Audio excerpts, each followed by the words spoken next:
क्या आरजेडी की दबंगई से कांग्रेस लोकसभा चुनाव बिहार में हारी है? नमस्कार, मैं श्वेता और आप देख रहे हैं न्यूज़ फॉर नेशन। इन दिनों कांग्रेस काफी ज्यादा अच्छे प्रदर्शन करते हुए बाकी राज्यों में नजर आ रही है, लेकिन अगर हम बिहार की बात करें तो बिहार में कांग्रेस की पकड़ अभी भी बेहद मजबूत नहीं है। एक तरफ जहां कांग्रेस भी इंडिया अलायंस का हिस्सा है और दूसरी तरफ अगर हम बिहार की राजनीति की बात करें तो बिहार की राजनीति में इंडिया अलायंस के सबसे बड़े पार्टी के तौर पर राजद है। लेकिन राजद की पहचान क्या है, कैसी है, ये किसी से छुपी हुई नहीं है। राजद को तो यहां तक कहा जाता है कि वो पार्टी गुंडई की पार्टी है, दबंगइयों की पार्टी है।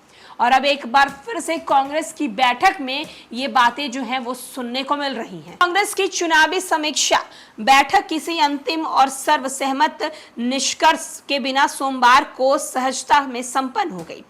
सार सापेक्ष यही है कि महागठबंधन में समन्वय की कमी और सीटों के प्रत्याशियों के चयन में कोताही करने के पार्टी का प्रदर्शन अपेक्षा के अनुरूप नहीं रहा। एक तरफा निर्णय लेने वाले राजद से गठबंधन बहुत लाभप्रद नहीं रहा। बूते की राजनीति से ही बिहार में कांग्रेस का कल्याण संभव है। दरअसल कांग्रेस के प्रदेश मुख्यालय में लोकसभा चुनाव की समीक्षा के लिए आहूत बैठक की गई।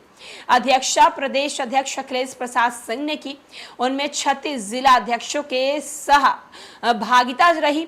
चर्चा है कि 40 लोकसभा सीटों पर हुई है। हालांकि उन 6 सीटों पर जहां भागलपुर, मुजफ्फरपुर, समस्तीपुर, बेतिया, पटना साहिब और महाराजगंज पर विशेष फोकस रहा, जहां कांग्रेस हारी है। पराजय के कई कारण गिनाए गए हैं। मौखिक तौर पर शिकायत भीतरघात भी हुई है और उससे अधिक महागठबंधन के बीच समन्वय नहीं होने के कारण हुई है।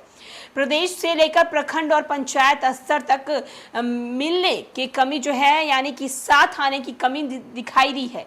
कोई सहमति नहीं थी जो घटक दलों के बीच हस्तक्षेप कर चुनाव प्रचार को सही दिशा देती। कांग्रेस की संभावना को प्रभावित करने में राजद की दबंगई भी बड़ा कारण बन के रही है। तीसरी शिकायत यह भी है कि प्रत्याशियों की घोषणा अंतिम समय पर की गई है। चुनाव प्रचार और जनता के बीच जाने के लिए पर्याप्त समय नहीं मिला। चौथी शिकायत यह भी है कि सीटों और प्रत्याशियों के चयन में कांग्रेस की संभावना का ध्यान नहीं रखा गया। ये भी बातें निकलकर सामने आई कि प्रत्याशियों के चयन में संगठनात्मक प्रतिबंध और राजनीतिक अनुभव और जातिगत समीकरण का पूरा ध्यान नहीं रखा गया। इन सब के बीच बैठक खाने में ये आवाज भी बुलंद होती रही कि राजद का भरोसा छोड़ कांग्रेस को बिहार में अपने बूते पर राजनीति करनी होगी। जनता के बीच एक बड़ा वर्ग ऐसा है जो भाजपा और राजद से इतर किसी तीसरे दमदार विकल्प की तलाश कर रहा है।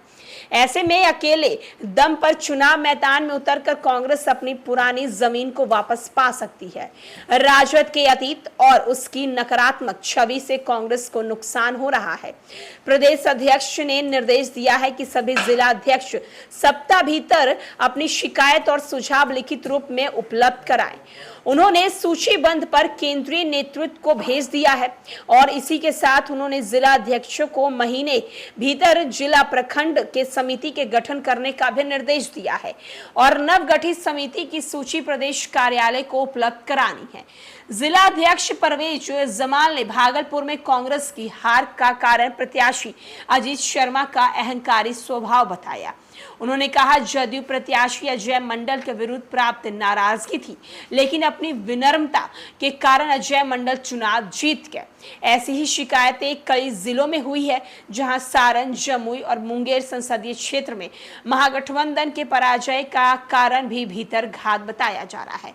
तो एक तरफ जहां 2024 लोकसभा चुनाव जिन जिन सीटों पर कांग्रेस की हार हुई है, उन सीटों को लेकर समीक्षा बैठक की गई और इस बैठक में जो अंदर खाने से खबर निकलकर सामने आ रही है, उससे ये बातें आ रही हैं कि कहीं ना कहीं कांग्रेस राजद के गुंडई यानी दबंगई से परेशान भी है। क्योंकि एक तरफ जहां राजद ने कई फैसले बिना किसी से पूछे, बिना किसी के हस्तक्षेप लिए हैं और इसका असर सीटों पर देखने को मिला है, जहां इंडिया अलायंस जो है वो कई सीटों पर अपनी जो है हार देखी है। फिलहाल के लिए इस अपडेट में इतना ही।